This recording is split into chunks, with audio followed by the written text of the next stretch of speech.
The Marvel Cinematic Universe has become a well-oiled machine at this point, and while not every project is a hit, there remains a curiosity about how the next superhero adventure will fare.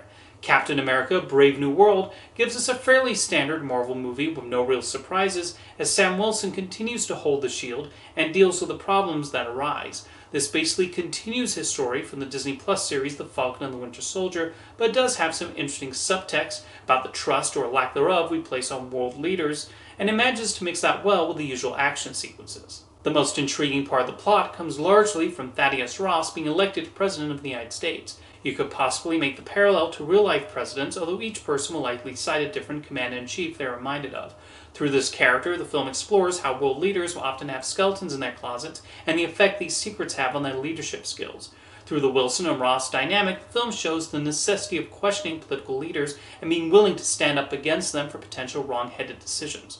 Of course, the film does not do a complete deep dive into that, but the subtext still provides some intriguing ideas to think about. The action is solidly directed, albeit in that clean way that Marvel's honed for many years. The intent is mainly for spectacle and showing the special effects that make the heroes' and villains' abilities possible on the screen. Because there's a clear interest in hoping Wilson can resolve things and set things right, the excitement is there as he flies around, throws the shield, and pulls off other moves. Even though Sam Wilson is following the footsteps of Steve Rogers, the team at Marvel Studios have smartly not tried to make him a copy and give him his own characters to interact with.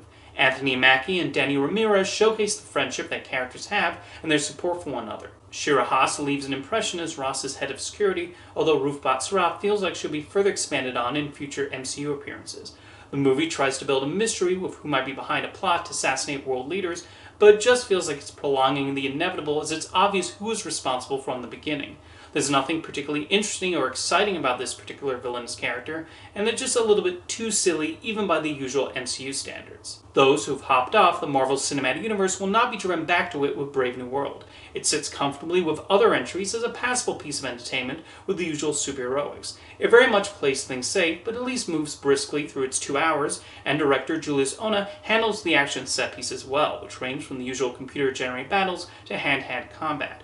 The political themes do provide some thought, although nobody is going to confuse this with an Alan J. Pakula film.